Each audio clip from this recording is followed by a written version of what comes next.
have failed to gain ground and are under increasing economic stress. Put simply, globalization and technological change have made most of us less competitive.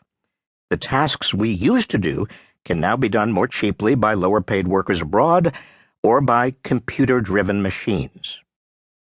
My solution, and I'm hardly alone in suggesting this, has been an activist government that raises taxes on the wealthy, invests the proceeds in excellent schools and other means people need to get ahead, and redistributes to the needy.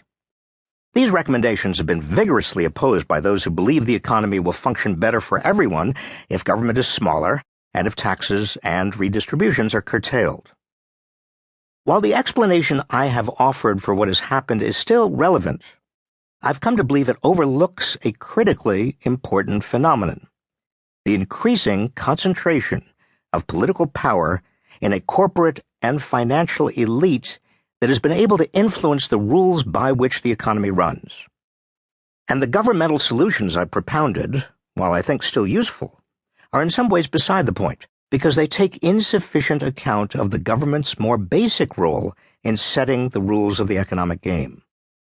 Worse yet, the ensuing debate over the merits of the free market versus an activist government has diverted attention from several critical issues: how the market has come to be organized differently from the way it was a half-century ago, why its current organization is failing to deliver the widely shared prosperity it delivered then, and what the basic rules of the market should be.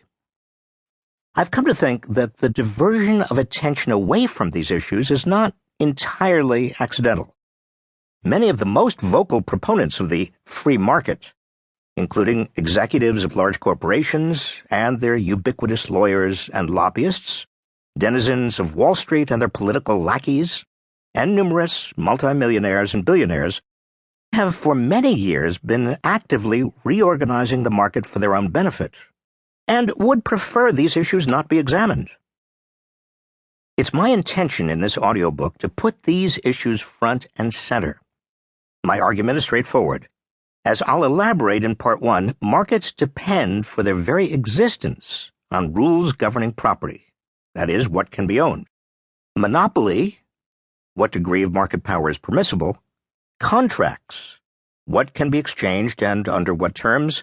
Bankruptcy, what happens when purchasers can't pay up, and how all of this is enforced.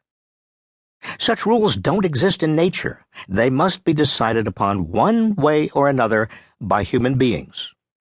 These rules have been altered over the past few decades as large corporations, Wall Street, and wealthy individuals have gained increasing influence over the political institutions responsible for them.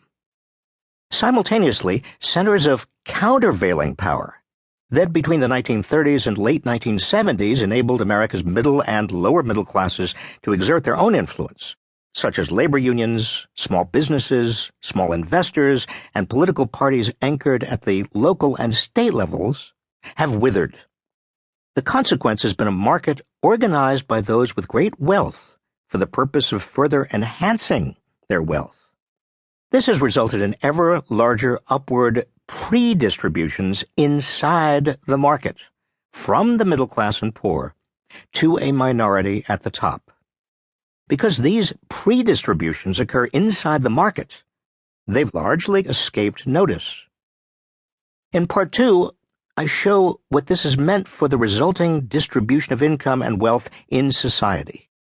The meritocratic claim that people are paid what they're worth in the market is a tautology that begs the questions of how the market is organized and whether that organization is morally and economically defensible. In truth, income and wealth increasingly depend on who has the power to set the rules of the game. As I'll show, CEOs of large corporations and Wall Street's top traders and portfolio managers effectively set their own pay, advancing market rules that enlarge corporate profits while also using inside information to boost their fortunes. Meanwhile, the pay of average workers has gone nowhere because they have lost their aforementioned countervailing economic power and political influence. The simultaneous